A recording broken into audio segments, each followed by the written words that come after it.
corporate executive with another healthcare company, and I ran all of the Western United States. Và tiếp theo đó tôi có một công việc là một nhà điều hành kinh doanh của một công ty về kinh doanh, và tôi đã điều hành toàn bộ khu vực phía Tây, khu vực kinh doanh phía Tây của công ty này. I was definitely not a salesperson, not an influencer, and not someone I ever thought would do network marketing.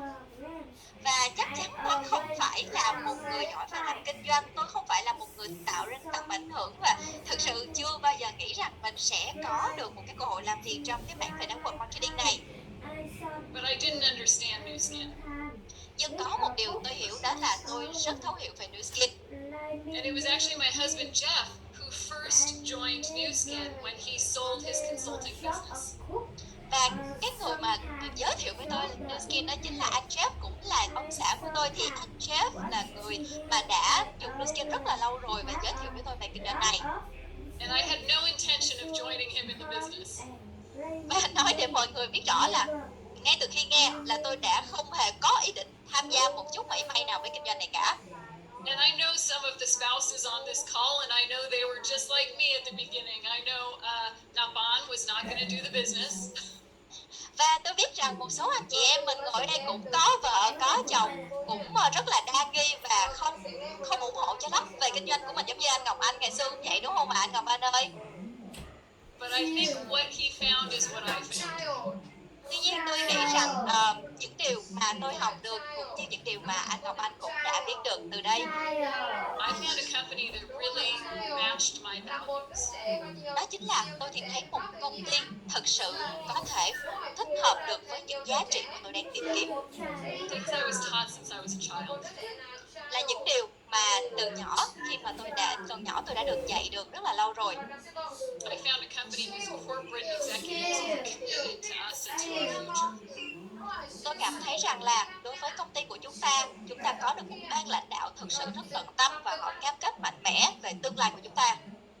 I found other distributors who were professionals and who wanted to change the world. Tôi nhận thấy rằng ở những nhà lãnh đạo, những người đang sát cánh của chúng ta ở đây, họ có được những sự chính trực, họ có được tất cả những điều mà họ muốn có thể xây dựng được và thay đổi được một thế giới tốt đẹp hơn.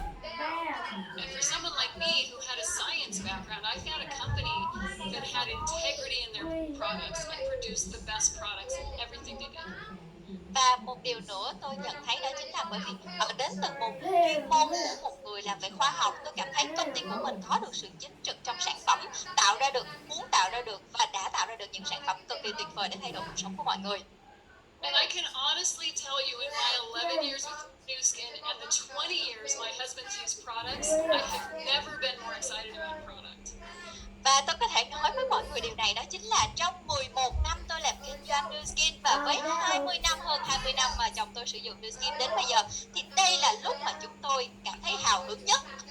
I am naturally skeptical about everything. Và bởi vì bẩm sinh tôi là một người rất đa nghi về gần như tất cả mọi thứ. And within a month of me starting to use collagen, people even on Zoom were saying your skin is glowing. Và chỉ trong một tháng sử dụng sản phẩm collagen này thôi mà mọi người chỉ cần nhìn qua Zoom mỗi khi họp với tôi thôi, họ đã có thể nói rằng là ồ, da của bạn đang có được những sự thay đổi rất là kỳ diệu. I hadn't had people comment on a change in my skin since I started using the Galvanic Spa 11 years ago. Và tôi có được mọi người khi họ nhắn tin và họ nói về cái sự thay đổi mà họ nhìn thấy trực tiếp trên da của tôi khi mà tôi mới bắt đầu sử dụng máy Galvanic Spa khoảng 11 năm về trước, là cũng y như vậy đó. But even before I started using the Collagen Plus, I was excited about the concept of it because it's our first crossover product that people who love Pharmanex will love it as a beauty product, and people who love the beauty products will love that it's a Pharmanex product. So we get both groups of people. Và điều mà tôi thật sự hào hứng hơn trước khi cái việc mà chúng ta có Collagen Plus ở đây, đó chính là nội cái ý tưởng của cái việc có được Collagen Plus đã rất là hào hứng rồi. Bởi vì đối với tôi thì tôi cảm thấy đây là một trải nghiệm giao thoa giữa việc chăm sóc sức đẹp và sức khỏe và sắc đẹp. Vì thế cho nên những anh chị nào chúng ta thực sự rất là yêu thích việc chăm sóc sức khỏe, bây giờ lại có thêm lợi ích về sắc đẹp, và những anh chị nào có mong muốn là có được sức khỏe, có sắc đẹp tốt hơn, bây giờ lại có thêm lợi ích về sức khỏe, chúng ta sẽ có được một một khối lượng những người khách hàng càng nhiều hơn đến từ hai nhóm này luôn. And as Zhang Wei was saying, it is this is a groundbreaking product for what we can do with new skin and for the market opportunity. Và cái điều tôi có thể nói đây là đây là một cái sản phẩm thực sự rất là cải tiến và tuyệt vời, và đây sẽ là một cơ hội rất là tốt cho tất cả chúng ta cùng xem xét. It's also a product that applies equally to men and women. I've seen men so excited about this and they see the business opportunity with collagen. Và đây là một sản phẩm mà cả đàn ông và phụ nữ đều có thể dùng được. Tôi đã nhìn thấy những anh nam họ rất là hào hứng về sản phẩm này, và đặc biệt là cơ hội kinh doanh mà họ có thể tận dụng được từ sản phẩm này nữa. And now, in these days, 68% of people believe that they'll see more benefits in their skin from a supplement, just in general. Và bây giờ chúng ta có những cái số liệu như sau. 68% người dùng họ tin rằng là họ có thể có được nhiều hơn lợi ích về sức khỏe của họ, về làm đẹp của họ thông qua những cái sản phẩm mà họ đưa vào cơ thể. Đó là sản phẩm nói chung luôn. Actually, that's the wrong statistic. If 68% believe that what you put in your body will come out, like it benefits your whole body, what you eat benefits your whole body, 82% believe that a supplement can improve your appearance. Và một con số mà tôi muốn nhấn mạnh đó là chúng ta có 68% người dùng thì họ tin rằng những gì mà họ đưa vào cơ thể cũng có thể tạo ra lợi ích về nhìn chung trên toàn cơ thể của họ. Và 82, ở đây chúng ta có là 82% những người mà người dùng thì họ tin rằng là những cái sản phẩm bổ sung có thể giúp cho cải thiện cái vẻ ngoài của họ luôn. And I didn't bring any slides because I want you taking notes on this. So I see some of you taking notes. Make sure you're taking notes on this information because I promise you're going to refer back to it later. Với lý do vì sao tôi không chuẩn bị một cái bài thuyết trình, bởi vì tôi muốn là mọi người có thể viết xuống những cái thông tin này, bởi vì những thông tin này thực sự rất là giá trị và mọi người chắc chắn là sẽ muốn xem lại nó. And the nutritional supplement market is expected to grow almost 40% by 2026. That's a huge opportunity for all of us. Và thị trường về những sản phẩm chăm sóc sức khỏe sẽ được trông đợi là tăng lên đến hơn 40% cho đến năm 2026. Đây là một cơ hội cực kỳ lớn cho tất cả chúng ta. And consumers want something that's safe, that they know works. And I know in Vietnam they're finally trusting the new skin brand. Và như mọi người cũng đã biết, tất cả mọi người đều muốn có thể sử dụng được một sản phẩm mà nó an toàn và nó hiệu quả. Và càng ngày người Việt Nam chúng ta càng có được nhận thức tốt hơn về thương hiệu new skin của chúng ta. So I want to share with you what happened in the United States with the launch of Collagen Plus. Và tôi muốn bây giờ hãy chia sẻ với mọi người việc gì đã xảy ra ở thị trường Mỹ khi mà chúng tôi có sự kiện ra mắt của sản phẩm Colagen Plus này. It was literally, we've been in business almost 37 years. It was the biggest launch in US history. Và mặc dù công ty đã có mặt trên thị trường gần hơn 37 năm rồi, nhưng đó là sự kiện ra mắt sản phẩm lớn nhất trong lịch sử của công ty chúng ta. That fact alone says a lot. Chỉ mỗi con số này thôi cũng đã có rất nhiều ý nghĩa rồi, đúng không ạ? Millions of dollars in the first phase. Hàng triệu đô la đã đổ vào trong giai đoạn đầu tiên này thôi. And I have so many anecdotes about people completely changing their future and their business with this product alone. Và tôi đã có được rất nhiều những câu chuyện chuyển đổi mà mọi người chỉ bằng việc sử dụng sản phẩm này họ có thể thay đổi về kinh doanh và tương lai của họ. And I want to give you just one example of a woman, one of our people. Và tôi muốn sẽ chia sẻ với mọi người câu chuyện về một trong những người trong đội nhóm của chúng tôi về việc mà họ đã chuyển đổi như thế nào. She set a goal to sell 100 3-month supplies. Cô ấy đã đặt mục tiêu là có thể bán được 100 bộ mà có cung cấp trong vòng 3 tháng, dùng trong 3 tháng liền. Let me back up. She set a goal to sell 50 3-month supplies, and then she raised it to 100. Xin lỗi, tôi sẽ thay đổi lại một chút xíu thông tin của mình. Một người trong đội nhóm của chúng tôi đã đặt mục tiêu là sẽ bán được 3 tháng 50 bộ, 3 tháng về collagen này chỉ có 50 bộ thôi, nhưng mà sau đó thật sự con số của em bán được là 100 bộ 3 tháng collagen cho khách hàng của mình. By herself, not in her organization, just by herself. chỉ là một mình cổ bán thôi ạ. Đây là con số mà cổ đặt cho riêng cổ chứ không phải cho đội nhóm, mà chỉ có là 50, ban đầu chỉ là 50 bộ thôi. She missed her goal. Có phải là theo như cái mục tiêu 50 bộ là cổ không đạt đúng không ạ? 50 bộ là không đạt rồi. But she sold 80 3-month supplies. Nhưng mà cổ đạt được mục tiêu khác là 80 bộ, tất cả 80 bộ 3 tháng đối với sản phẩm này. That's 240 1-month supplies. Như vậy có nghĩa là chúng ta sẽ có là 240 bộ dành cho cung cấp một tháng đúng không ạ? $24,000 in about 2 days.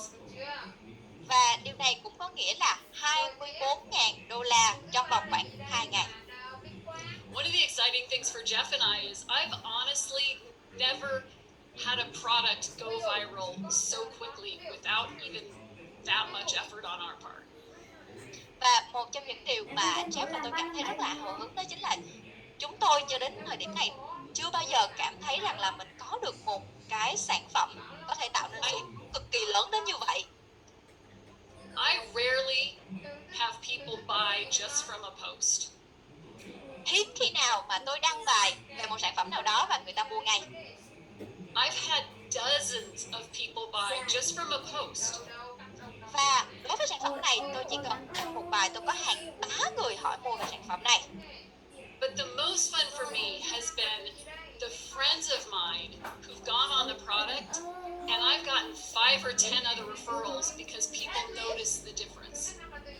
Và điều mà tôi cảm thấy vui nhất về việc này đó chính là bạn bè chúng tôi đã bắt đầu sử dụng sản phẩm và họ giới thiệu cho 5 đến 10 những người bạn bè khác của họ cũng biết và sử dụng sản phẩm này. I've literally never had another product where a friend of a friend of a friend contacted me and said, "Hey, how do I get this stuff?" Thật sự tôi chưa từng có được một cái sản phẩm nào mà có một người bạn của bạn tôi liên hệ đến với tôi và muốn mua về sản phẩm này. So, what is collagen? Vậy thì hãy tập trung vào câu hỏi, vậy thì collagen là gì? I happen to love the science behind this, so I'm going to give you some science. Và thực sự tôi rất là đam mê về những sản phẩm, về cái công nghệ đằng sau sản phẩm collagen này, cho nên tôi sẽ chia sẻ với mọi người từ góc độ khoa học. And I've done several interviews with Tanner, one of our scientific educators, so I know a lot of the details on this. That you don't need to know, but it's good to have. Và tôi đã ngồi cùng với lại cô Tanner là một trong những nhà khoa học, những người giảng dạy về khoa học của chúng ta, của công ty chúng ta về khoa học đằng sau cái sản phẩm collagen này. Thì những cái thông tin này có thể bạn sẽ không cần đâu, nhưng mà có cũng được đúng không ạ? Collagen is the most it's the most common protein in our body. We have more collagen in our body than any other protein. Collagen là một trong những loại protein phổ biến nhất trong cơ thể của chúng ta. Có thể bạn không biết nhưng thực sự collagen đang tồn tại ở rất nhiều nơi trong cơ thể của chúng ta. That means in the skin, in the muscles, in the joints, all over. Đó là collagen có thể tồn tại ở trong dưới da của mình, trong da của mình, ở trong những cái khớp của mình, rồi trong tất cả những cái bắp của mình cũng có nữa, đầy đủ hết. And collagen working together, it's like they're like fibers that hold your skin together, hold your muscles up. So they're like a little fiber network that hold you together. Và những sợi collagen khi mà cùng với nhau, khi mà kết hợp lại với nhau thì nó giống như những cái dây chằng, những cái dây kéo mà nó giúp kết nối tất cả những cơ quan, tất cả những khu vực lại với nhau. Especially in the skin, they're like netting. Và đặc biệt khi mà đặt collagen trong da, các bạn hãy tưởng tượng nó giống như một mạng lưới. And as we age, they start to stretch out the fibers. Và khi mà chúng ta lão hóa đi thì những sợi collagen này nó tách xa nhau ra, nó bị mất đi. We lose about 1.5% of our elasticity every year. Mỗi năm chúng ta bị mất khoảng 1,5% độ đàn hồi trên da của mình mỗi năm. I grew up on the beach in Southern California, so at my age, which is 56, I've lost a lot of collagen. Và các bạn cũng có thể tưởng tượng ở cái độ tuổi của tôi hiện tại 56 tuổi rồi, và tôi sống ở vùng biển phía nam của California, thì mọi người cũng có thể tưởng tượng được rằng là tôi đã mất đi rất nhiều cái sự đàn hồi và collagen của mình. And unlike when we lived in Vietnam and everyone covered themselves, I was trying to get as dark as possible. So sunlight does a lot of damage to the collagen and elastin in your skin. Giống như hồi chúng tôi sống ở Việt Nam thì nhìn thấy mọi người khi mà ra đường thì bịt mặt kín mít hết luôn. Đối với tôi, thời điểm mà tôi còn ở California lại muốn là làm sao cho da mình nó rám nắng, nó trông nó khỏe hơn, và như vậy có nghĩa là mặt trời sẽ gây ra khá là nhiều tác hại đến da của mình. And historically, collagen is a very large molecule. So historically, drinking collagen didn't necessarily mean that it did anything in your body because it's a very large molecule and very hard to absorb. Và theo như lịch sử thì collagen là một phân tử siêu nhỏ, vì thế cho nên là theo dòng lịch sử chúng ta hay nghe đến việc là chúng ta uống collagen để bổ sung collagen cho cơ thể, đúng không ạ? Thật sự thì việc này rất là khó xảy ra, bởi vì ở góc độ phân tử thì nó khá là bất khả thi.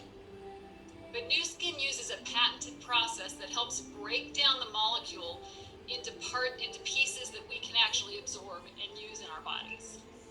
Nhưng ở Nu Skin họ dùng những cái công nghệ để có thể những cái quy trình để họ có thể phân tách những cái phân tử này ra thành những cái kích cỡ mà nó có thể thẩm thấu vào trong cơ thể của chúng ta. And the collagen plus is a plus for a reason. It does more than just what the collagen does.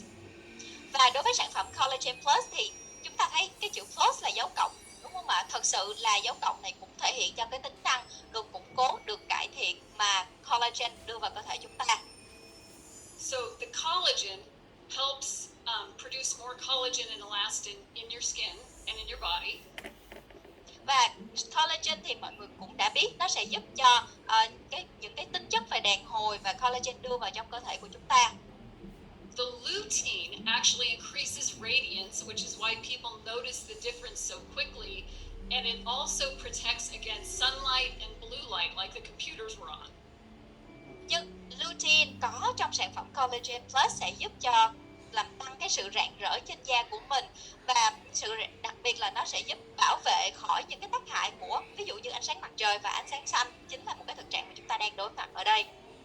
So as you're building more collagen, you need the lutein to protect the collagen you're building. Và khi mà chúng ta đang củng cố lượng collagen trong cơ thể, chúng ta cần cái chất lutein này để có thể bảo vệ, là một hàng rào bảo vệ cho cái lượng collagen mà chúng ta đang đưa vào này. Nu Skin also included phytoceramides, and what they do is help protect the moisture, and they help strengthen your body so you can retain moisture. Và ngoài ra, Nu Skin còn đặt vào sản phẩm của chúng ta một chất là phytoceramide. Chất này giúp chúng ta tăng cường và bảo vệ cái hàng rào của làn da của mình để giữ được độ ẩm của da của mình. Nu Skin didn't just want to come out with another collagen like everybody else. Nu Skin không đơn giản chỉ là muốn cho ra mắt thêm một sản phẩm collagen nữa trên thị trường như những sản phẩm khác. Nu Skin wanted to build on it and make it better, and that's what they did by adding a collagen that works, but something with lutein and phytoceramides. Và Nu Skin thực sự muốn cho ra mắt một sản phẩm và biến sản phẩm này thành một cơ hội để chuyển đổi với tất cả mọi người. Vì thế họ đã bổ sung thêm những thành phần như lutein và phytoceramide vào trong sản phẩm collagen của mình. So this next part was really exciting for the science nerd in me. Và phần tiếp theo mà tôi chia sẻ ở đây thật sự là đối với cái khía cạnh, cái phiên bản mà khoa học mà tôi rất là thích thì cảm thấy rất là hào hứng. Our researchers studied basically every collagen on the market. Đó chính là những nhà nghiên cứu của chúng ta đã nghiên cứu gần như tất cả những loại collagen đang bán được trên thị trường. Most of them have zero clinical evidence behind them. Phần lớn tất cả những sản phẩm này lại không có bất kỳ một cái nghiên cứu lâm sàng nào cho sản phẩm của họ. Of the ones that we studied that had clinicals, they didn't have clinicals on the final product. They just have clinicals on an ingredient and make the assumption that the product works. Đối với những sản phẩm mà họ cung cấp được nghiên cứu lâm sàng thì nghiên cứu lâm sàng này chỉ là nghiên cứu của những cái sản phẩm riêng lẻ mà họ đặt vào trong sản phẩm của họ thôi, họ lại không có nghiên cứu lâm sàng mà bảo vệ cho cái sản phẩm cuối cùng mà họ bán ra cho thị trường. Và như thế họ chỉ cho rằng là sản phẩm của họ có nghiên cứu lâm sàng. Nu Skin had an unbiased third-party double-blind clinical study evaluate the final product. Và ở Nu Skin của chúng ta họ có những nghiên cứu lâm sàng của bên thứ ba và làm double blind cho cái kết quả của mình cho tất cả những cái nghiên cứu lâm sàng của sản phẩm mà Nu Skin đưa ra, đó là Colagen Plus. Those studies showed a 60% increase in collagen. Những nghiên cứu này đã chứng minh được có 60% lượng collagen tăng lên mà có thể có được từ khi sử dụng sản phẩm của chúng ta. The other collagens that did have studies showed an increase of, get ready, 3% to 6%. Và những nhãn hàng collagen khác họ chỉ có thể đưa ra được những nghiên cứu lâm sàng với mức đảm bảo là tăng 3 cho đến 6% về collagen trong cơ thể của mình thôi. Mọi người nghe có rõ không ạ? Would you rather have 60% increase or 3 to 6% increase? Vậy thì mọi người muốn có một cái sản phẩm mình có hiệu quả đến 60% hay là 3 đến 60%? And the one that went up to 6% increase actually went back down after several months of use. Và những cái sản phẩm mà nó đạt tới cái mức maximum tối đa 6% khi mà họ nói với mình đó, thì cái lượng này nó lại trở lùi về khi mà mình dùng càng về lâu, như kiểu bão hòa vậy đó ạ. And for the record, 3% is not even statistically significant. So basically, they're wasting money when they take other products. Và thật sự đối với những sản phẩm mà họ đưa ra được con số chỉ có 33%, chỉ có 3% tăng trưởng collagen, thì gần như về mặt thống kê nó không có ý nghĩa nhiều. Cho nên gần như là chúng ta đang tốn tiền trên cái sản phẩm mà mình đang bỏ ra vậy ạ. The clinicals show that it boosts both collagen and elastin production and increases elasticity. Và những nghiên cứu của chúng ta đã thể hiện rằng sự gia tăng 60% trong collagen ở trong da, không những chỉ có collagen không mà là elastin nữa, mà elastin chính là thành phần chính của sợi mô đàn hồi ở trong da của chúng ta. And I want you to take these down in notes. These are notes I took when I was listening to a presentation, and I have them written, and I just send them to people when they ask for more information because it's such good information. Và tôi mong muốn rằng là mọi người ngồi đây chúng ta hãy viết xuống những cái thông tin này, bởi vì đây cũng chính là những cái thông tin mà tôi chắc lọc được từ những buổi chia sẻ về collagen, và tôi giữ chúng, tôi hay quay lại để xem chúng và cũng như gửi cho những anh chị khách hàng hoặc là những người trong đối tác khi mà họ cần thông tin về collagen. Our studies are showing a 12% increase in nail growth and fewer broken nails.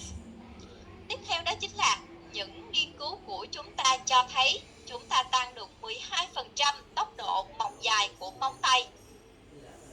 Healthier looking hair. Và chúng ta có những làn tóc bóng khỏe hơn cũng từ sản phẩm này. A 20% decrease in wrinkles. Giảm thiểu nếp nhăn đến 20%. 15% increase in elasticity. Tăng 15% độ đàn hồi trên da của mình. Increased radiance or glowiness. Làm tăng sự rạng rỡ cho da của mình. Improved skin texture. Cải thiện kết cấu da. It prevents blue light damage because of the lutein. Và nhờ vào cái chất lutein có trong sản phẩm có thể giúp ngăn ngừa được tác hại của ánh sáng xanh. I know you don't have to worry about dehydration too much in Vietnam because it's so humid there, like it is in Florida, but it actually helps prevent dehydration in the skin. Và tôi thấy rằng là đối với người Việt Nam chúng ta thì chắc là không có lo quá nhiều về cái vấn đề mà thiếu độ ẩm trên da, nhưng mà thật sự sản phẩm này cũng giúp bổ trợ cho quá trình giữ ẩm da của chúng ta nữa. No artificial flavors or colors.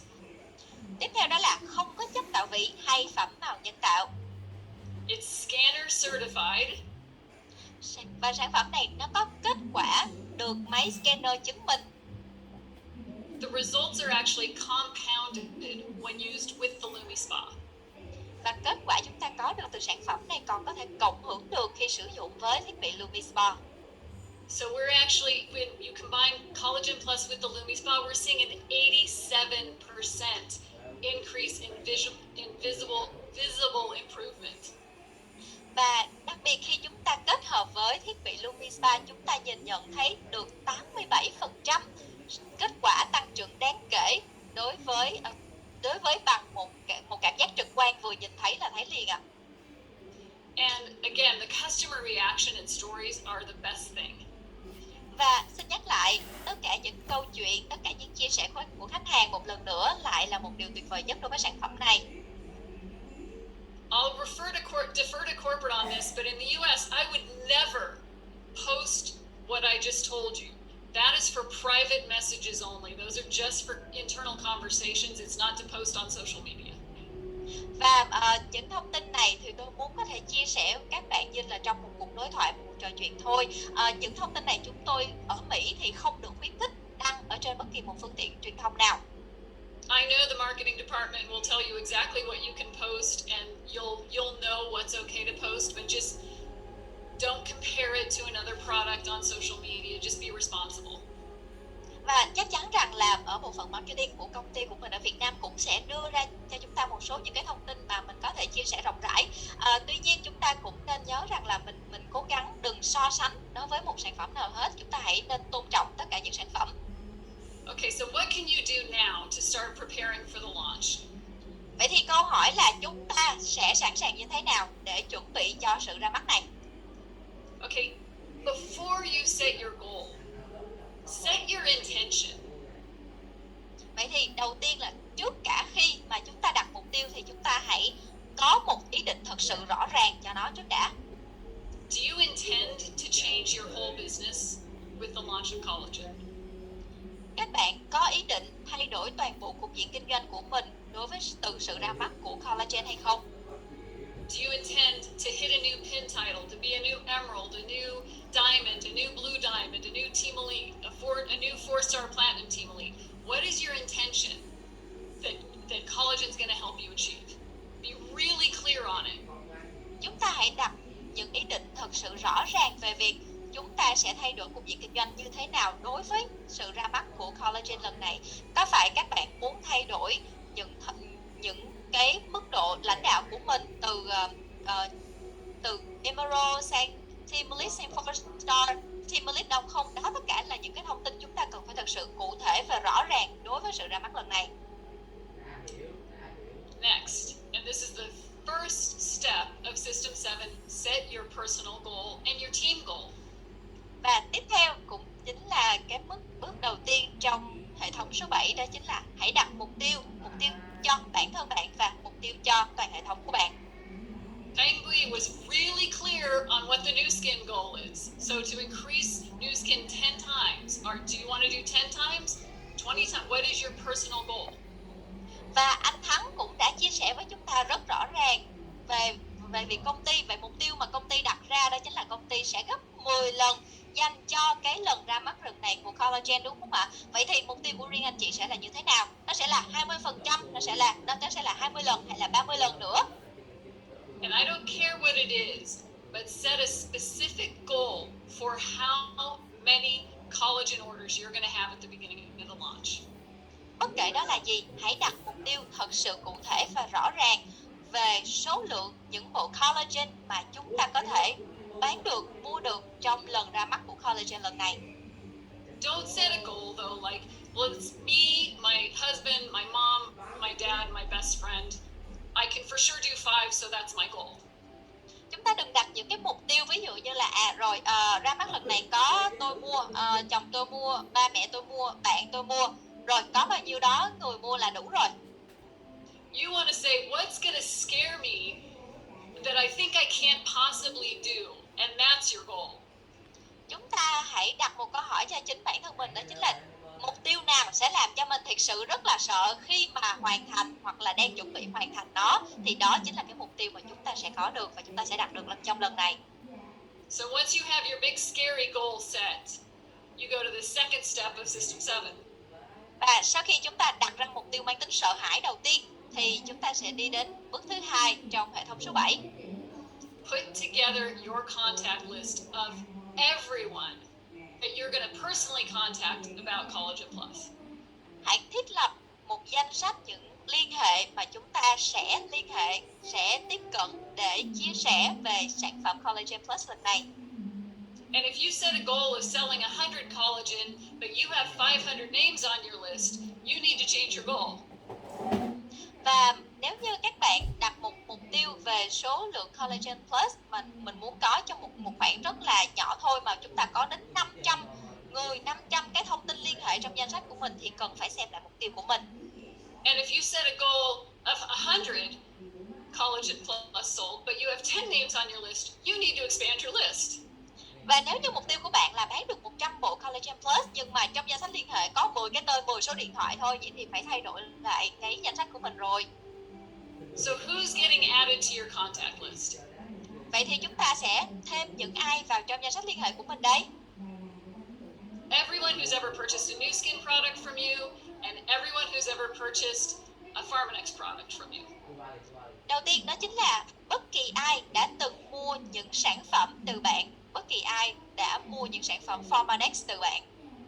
Everyone who's ever shown any interest in a product. Bất kỳ ai mà có một chút xíu hứng thú hoặc có rất nhiều hứng thú với lại sản phẩm mà chúng ta đang chia sẻ. Everyone who's ever been on your list of people to contact about the business.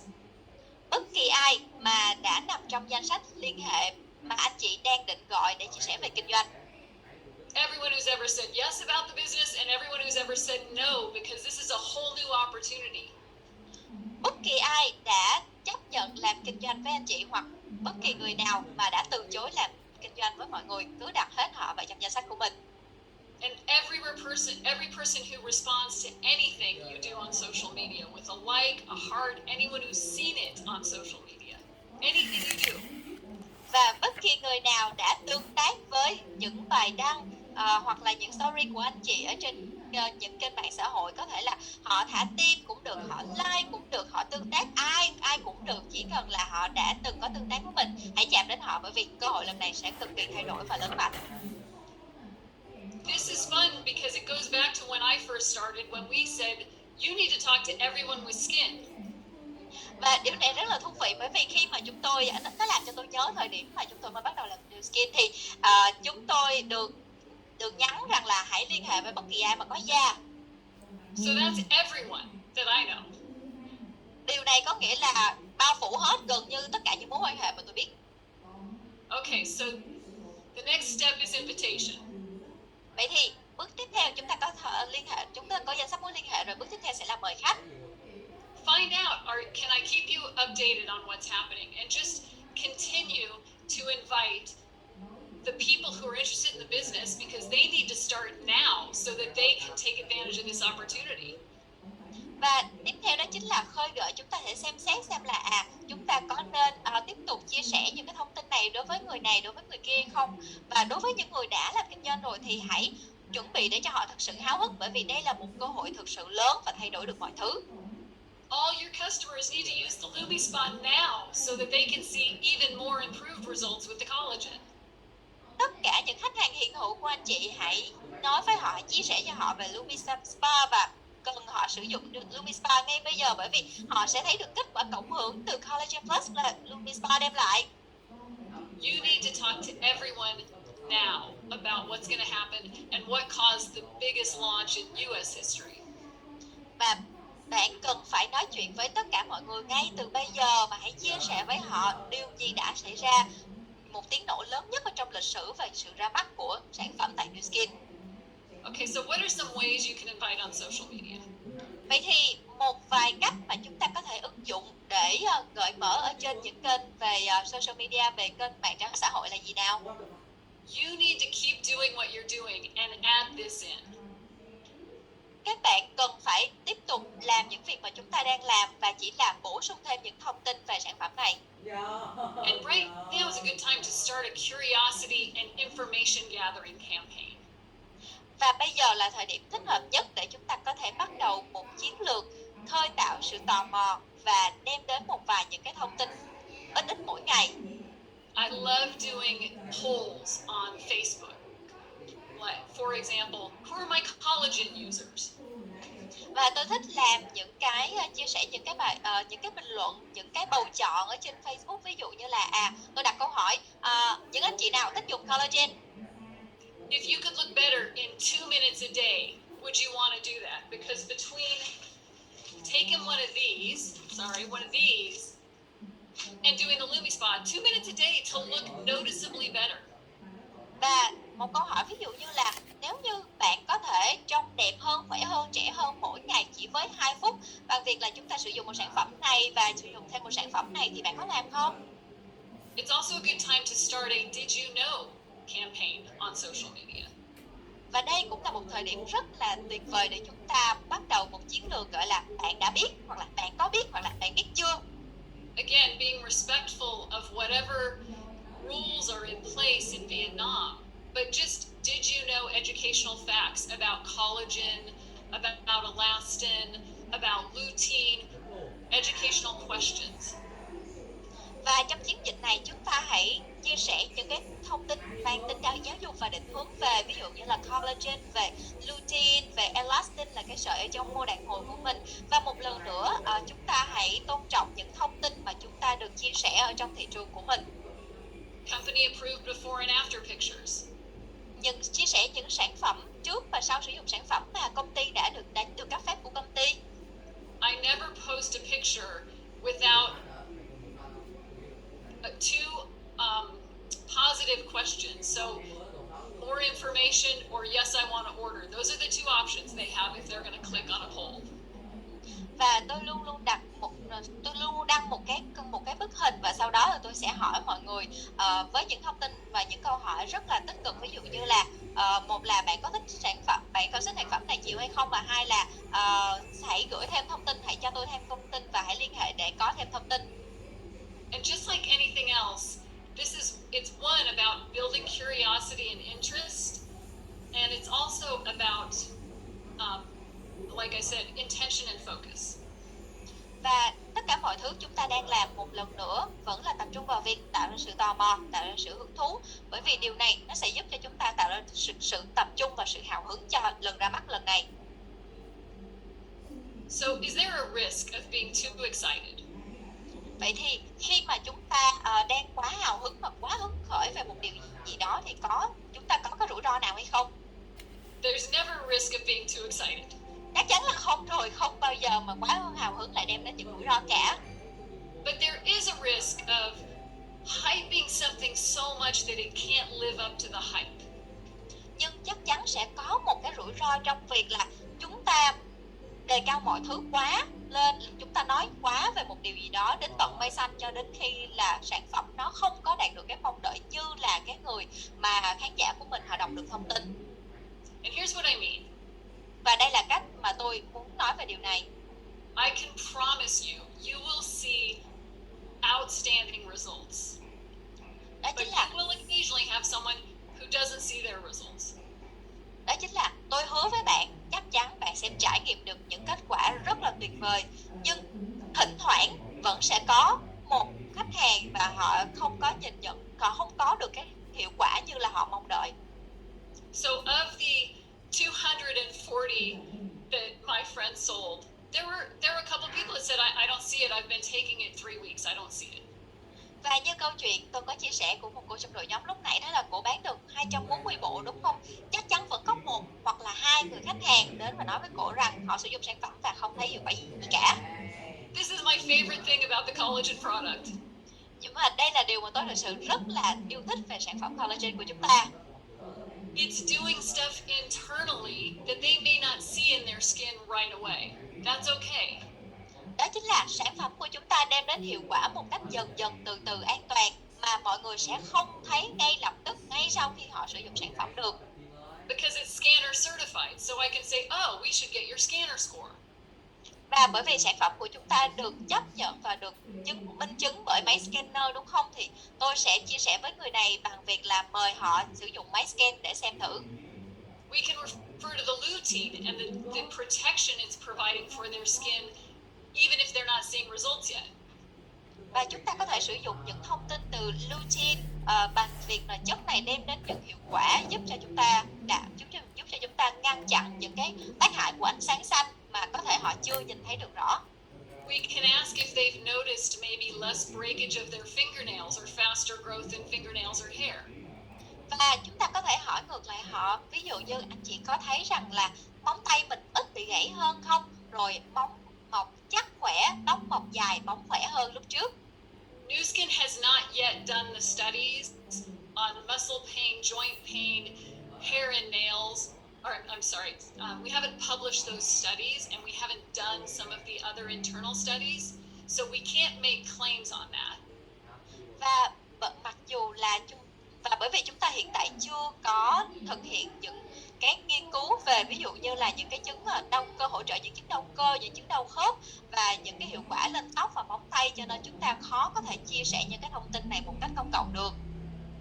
But it's okay to ask questions like, have you noticed any other improvements? Have you noticed any improvements in your joints? Have you noticed, like, not saying that we can solve that, but asking them, have you noticed improvements in your nails? Have you noticed improvements in your hair? Because collagen is known to have other benefits. Tuy nhiên chúng ta có thể chia sẻ những thông tin này dưới dạng những câu hỏi, ví dụ như anh chị có thấy rằng là cơ của mình dạo này nó bớt đau hơn không? Khớp của mình dạo này nó cũng hoạt động chắc hơn, mình đứng lên ngồi xuống không có nghe những cái tiếng lồng cộp, đúng không ạ? Rồi móng tay của mình là móng tay có phải là anh chị thấy nó bớt bị gãy, nó bớt bị những cái hạt gạo hay không? Rồi tóc của mình cũng bớt rụng hơn nữa. Sorry. Oh, sorry. Go ahead. I haven't met anyone who didn't see increased radiance, like who didn't get more glow in their skin. I haven't met anyone who didn't. Tôi chưa từng gặp bất kỳ ai mà sử dụng sản phẩm của mình và không có được một cái sự khác biệt ở trong vẻ ngoài của họ. Họ có được sự rạng rỡ ở trong da, gần như là họ tỏa sáng sau khi sử dụng sản phẩm này. And on Friday night, my husband and I had dinner with a friend of ours who started on collagen about 3 months ago. Và khoảng thứ 6 tuần trước thì hai vợ chồng tôi có ngồi ăn tối cùng với lại những người bạn của mình. Những người này cũng đã sử dụng Colagen Plus khoảng 3 tháng về trước rồi. And she's also using a LumiSpa. Và sử dụng kết hợp với lại thiết bị LumiSpa của chúng ta. And I noticed her skin was really dull, not radiant at all. Và cái thời điểm mà họ mới bắt đầu sử dụng, tôi có thể thấy rằng là một trong những cái người bạn của chúng tôi, da của cô đó nó bị xám xỉn màu, không có tươi gì hết. But when you have a customer that you know uses your product and their skin looks dull, you don't want to point that out. Nhưng mà có phải là khi mà chúng ta có trong danh sách khách hàng của mình biết là cái da của cái chị đó, cái anh đó, cái cô đó là nó xấu, nó xỉn, nhưng mà mình không có nên là nói ra thẳng như vậy, kỳ lắm đúng không ạ? But Jeff and I both noticed her skin looked worse than before, than like a month ago. Nhưng mà cả hai vợ chồng chúng tôi đã ngồi ăn tối chung thì thấy là có phải là có một cái sự hơi lùi lại đối với cái da của cái cô này khi mà hai chúng tôi ngồi đối diện và nhìn thấy. And through the course of dinner, she said, "Oh, by the way, I canceled my collagen subscription last month, and I'm finishing what I had from another company." Và trong cái buổi ăn tối này thì cô có chia sẻ như thế này, đó là trước đó thì có đăng ký sử dụng cái gói collagen của công ty khác, nhưng mà ngưng rồi không có xài nữa, thì bây giờ đang We both said, "So you haven't been taking the collagen for a month?" Xong rồi hai chúng tôi hỏi là ủa vậy là khoảng 1 tháng nay là chị không có xài cái collagen nào vô trong người mình luôn á hả? And she said, "No, I'm taking the other companies. I've been taking that for a month, and it was a noticeable difference, very noticeable." Và cô nói là không có, bây giờ là hủy cái gói khác thôi, mình đăng ký cái gói mới rồi, nhưng mà cái gói mới thì nó cũng khác biệt nhiều dữ lắm, mình đi từ kỳ tới kỳ hơn thôi. So we explained to her again all the benefits of our collagen, and she said, by the end of dinner, she said, "I'm going to go online and order the collagen again." It was a noticeable change. Thật sự đó là một sự thay đổi rất là dễ nhận biết chỉ với qua mắt thường của mình mà thôi. Và trong cái buổi tối hôm đó, hai vợ chồng chúng tôi có chia sẻ một chút xíu về Colagen Plus, và đến cuối buổi thì cái cô này cổ quyết định là online xem thử cái lợi ích và muốn là có thể đặt hàng cái sản phẩm này. So make sure your customers are getting a before picture and that they're tracking after pictures. Và vì thế cho nên là mình cố gắng là hướng dẫn khách hàng của mình chụp hình trước và sau khi sử dụng sản phẩm để họ có thể tự theo dõi cái quá trình sản phẩm này nó có hiệu quả trên da của mình. You can even get them on Zoom and take a picture on Zoom of them before and after, just so that you have something to show them, because this was dramatic. This woman's changes were dramatic.